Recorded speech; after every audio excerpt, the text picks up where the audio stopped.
ASMR channel. Sorry, I totally said that wrong. Typically people say welcome back or welcome to my ASMR channel. This is what I get for being gone for so long. But I'm very, very happy to be back. I hope that you've been well. Anyways, I do apologize again for my little absence there. I kind of dipped for a little bit, but I'm back and better than ever. So, for today's video, because September is quickly approaching, you actually might be seeing this during September, but nonetheless, with September quickly approaching, I wanted to share some of the things that I loved this past summer. So, during the months of June, July, and August, that's what I consider to be summer. And then September, October, and November are fall to me. Even though it does not feel like fall. And I don't think it'll feel like fall for me for a while. It is literally, or I guess it was earlier today, 107 degrees. 107. Is that not crazy? I know that I previously said that I liked all seasons in my Q&A video, but summer is definitely my least favorite because of the heat. I can't stand hot weather. I really can't. Anyways, we're gonna keep this video positive vibes only, because it is a summer favorites video, so I'll try not to complain too much. But honestly, looking at everything that I have, it's not really giving summer vibes. Sorry. But I have some skincare and makeup products, as well as some perfume and books. And then I'm also gonna talk about the music and animes that I enjoyed this summer. I really enjoy watching people do like monthly favorites on TikTok.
Also, sorry for my hair. I had it up in a claw clip all day, so it's kind of like all over the place. My hair bends really easily, or like it holds shape really easily, so all of it is going in like one direction because I twist it in one direction. I don't know if that makes sense, so it's kind of jacked up right now. Anyways, let me show you the second one. This one is also from Nivea. It is the UV Deep Protect and Care. Oh my gosh, I can't see it, sorry. Essence. They're both essences. I really like this one because it's a little bit more moisturizing and a little richer than the other one.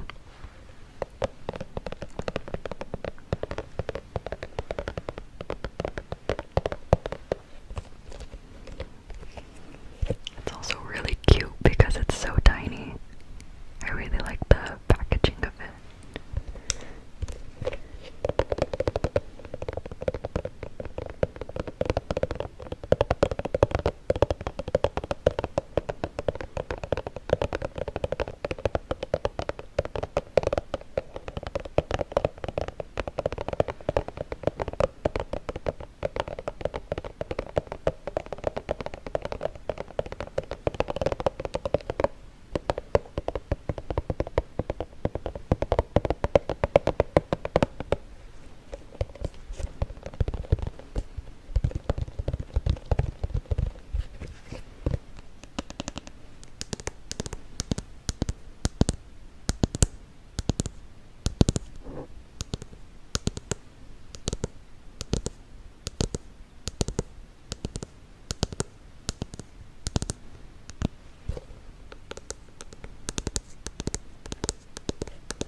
So yeah, I really like both. This one when I want to wear something a bit more lightweight, and then I like to wear this one if my skin is feeling extra dry, but I still don't feel greasy at all wearing this one. It's actually really, really nice. It's supposed to have good like skincare benefits according to the description. I don't know how legit that is, but yeah. I highly recommend both. Okay, this isn't really a part of my favorites because I've been using it forever. I thought I had purchased the same product, the same size bottle of this Aquaphor. It's the healing ointment. I use it as lip balm. Let me just show you what I actually bought. I just can't. It literally takes me out. Guys, is this not crazy? I literally thought I bought this one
has this really nice radiant sheen as well,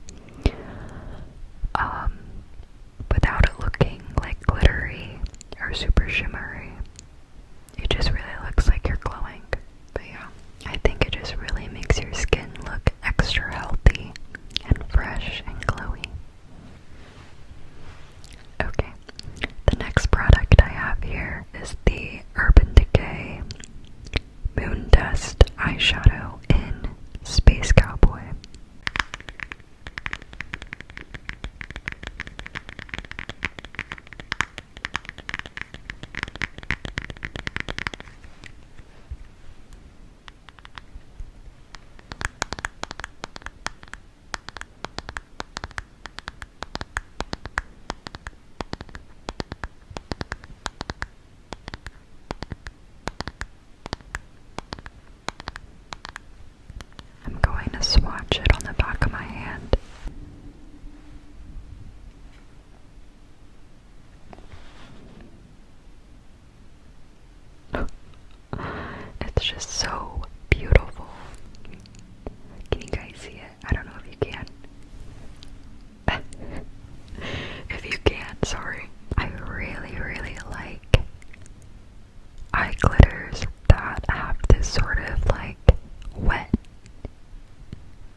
was actually looking for a true white floral fragrance, and this one was perfect for that. Okay. Guys, I don't even know if I can include this one. I don't know if I'm allowed to because I literally bought this like last week. But I love it so, so much that I'm going to include it in my summer favorites anyway.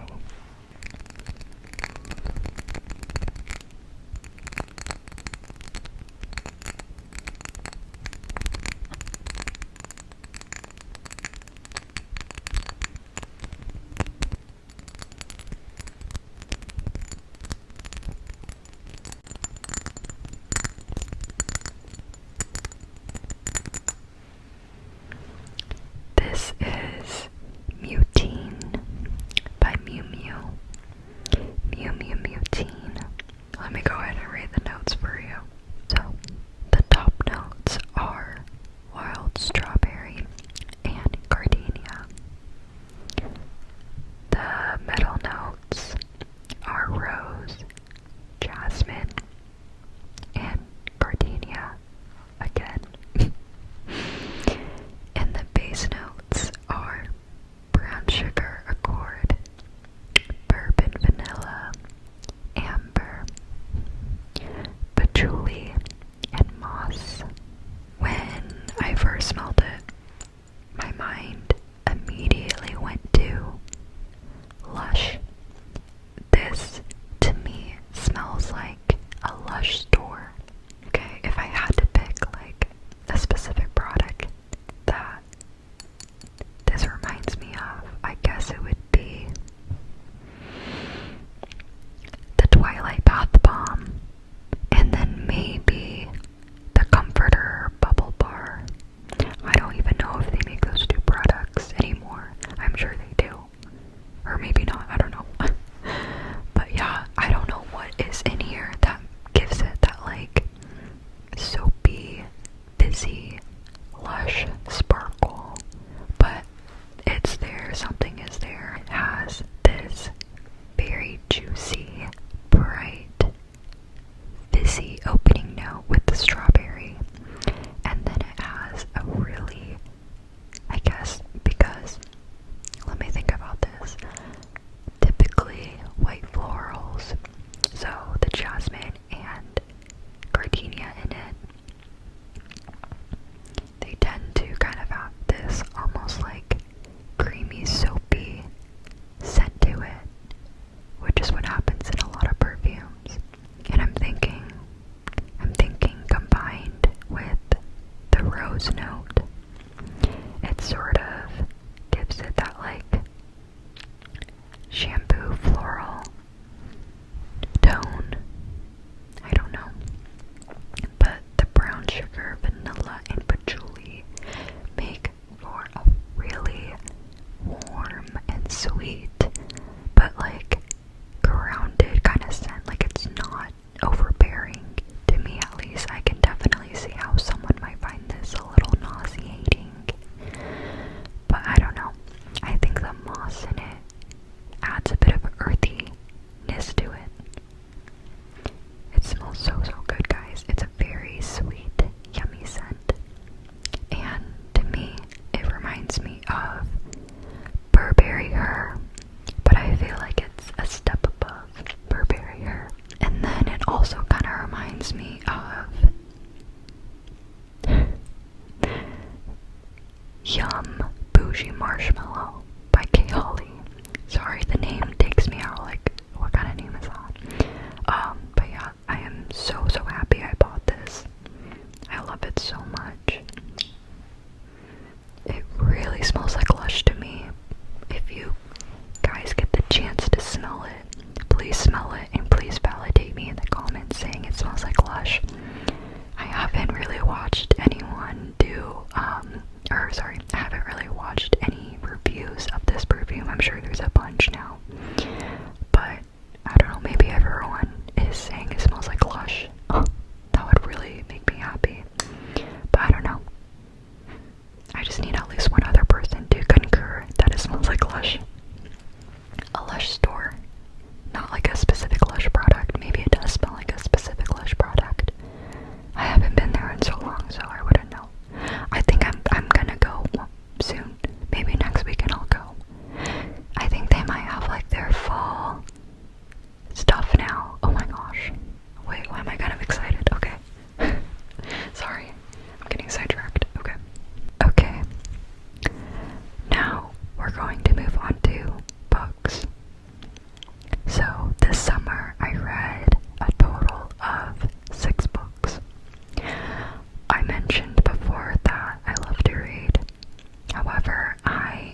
I should have.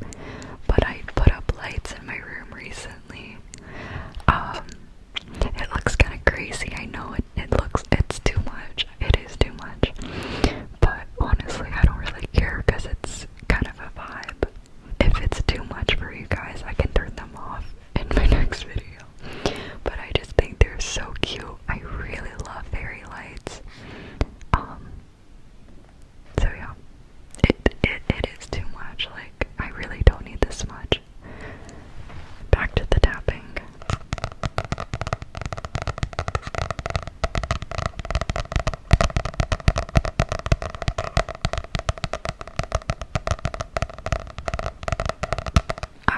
I really, really enjoyed this book. At first glance, it seems like a simple story about life in a small Scandinavian village in the dead of winter. But as I got more into it, it opened up into this really interesting, razor sharp character study.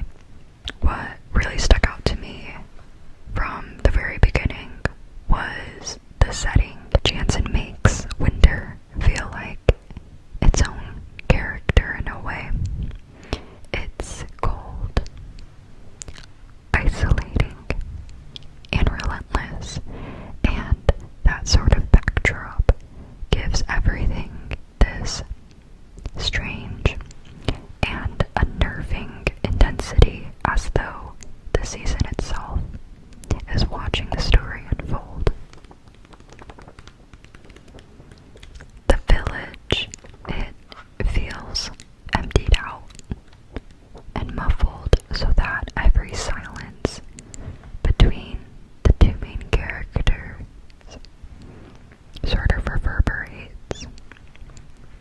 It's so satisfying the way Jansen uses the seasons, because it starts in the winter and then it thaws into spring,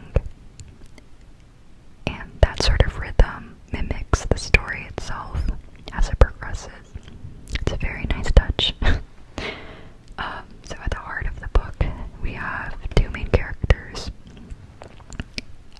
two women who are radically different.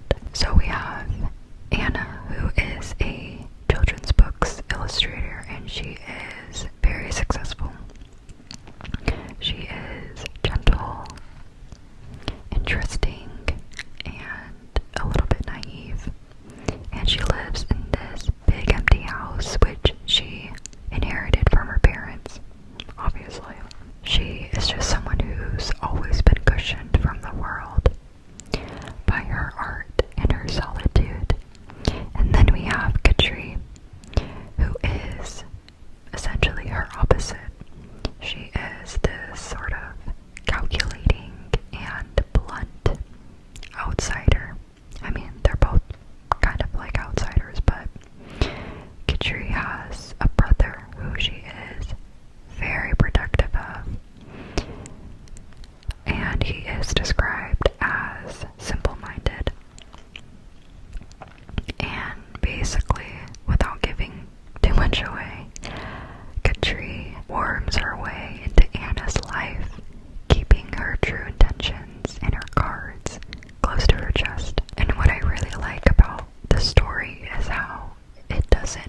gestures that end up carrying a lot of emotional weight. And the prose is very effective. I am someone who really enjoys almost flowery, lyrical, poetic prose, but I also really, really am drawn to simple, minimal writing that is able to get its message across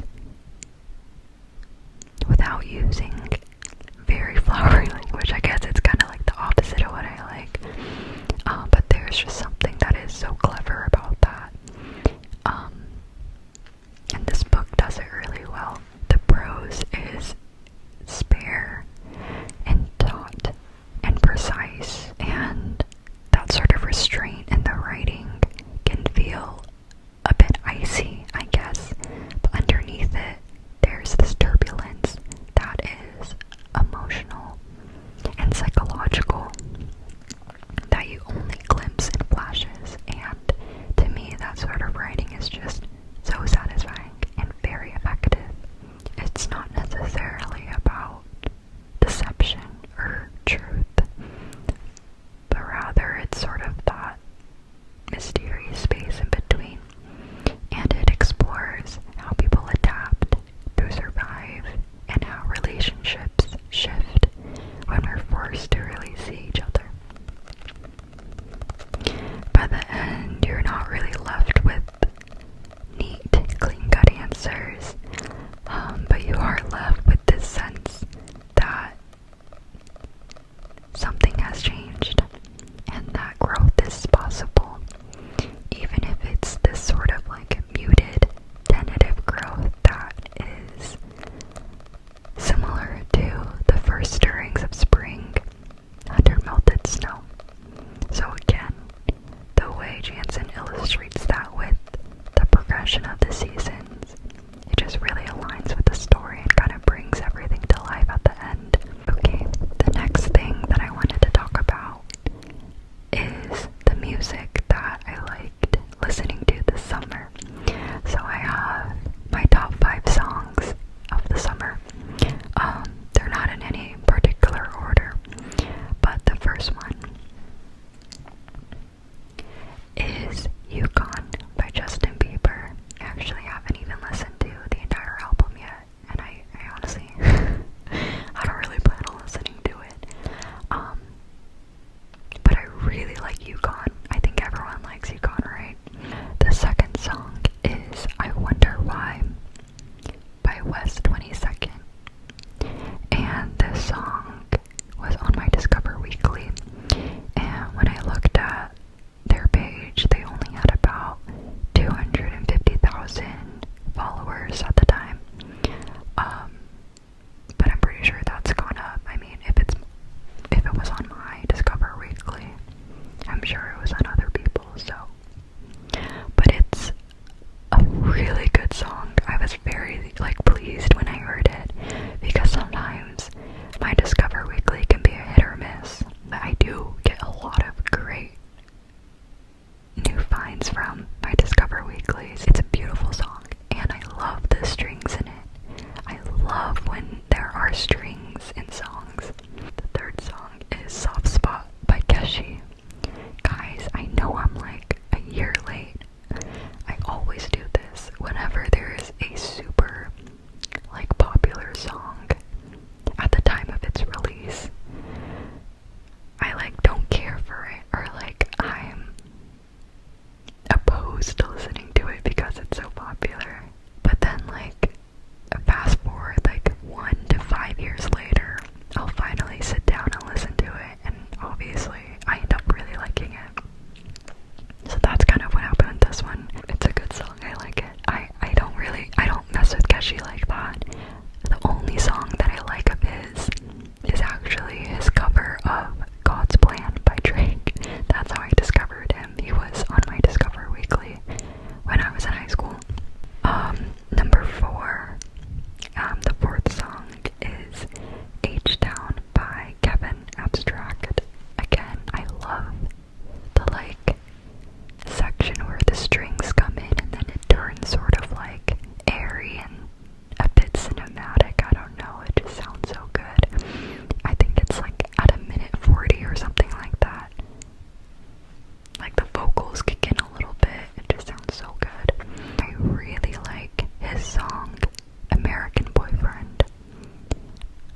any other songs that sound like that song.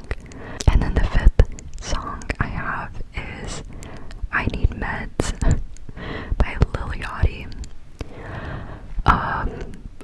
Sorry, I feel like I'm not being very positive right now. I'm kind of ragging on these artists, sorry.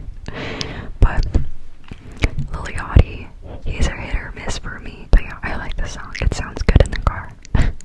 Okay, and then honorable mention for the most summer-coded song. I feel like a lot of other people would agree. But in my opinion, it would be Slide by Calvin Harris, Frank Ocean, and Migos. I just feel like that's such a summer-coded song. And lastly, I wanted to talk about the different animes I've watched this summer. I've watched four different animes. The first one I'm going to talk about is Dandadan. Dandadan. I really liked the first part. Not that this part isn't good. I just think I like the first part a little bit more. It is very funny in my opinion and very chaotic. I really like the plot and the storyline and the characters. I really like Momo. I like that she is, obviously a very strong, independent fighter, but she's also this high school girl, and she's very relatable and very easy to root for. It's very entertaining, and it's unlike anything I've ever watched personally. The second one is Sakamoto Days. Maybe I can do some nail tapping with this so it's not just me talking. But Sakamoto Days reminds me a lot of Spy X Family. It's that sort of wholesome, action-esque kind of anime. Again, really entertaining, very easy to binge watch. I like it a lot. The third one is The Summer Hikaru Died. I think the storytelling in this one is so good. Not just the artwork, but the storytelling itself. There's this one particular scene, it's in one of the earlier episodes, he's checking out of a store, and it is so overstimulating, and it's just so good. I remember watching it and I literally said out loud, this is so good.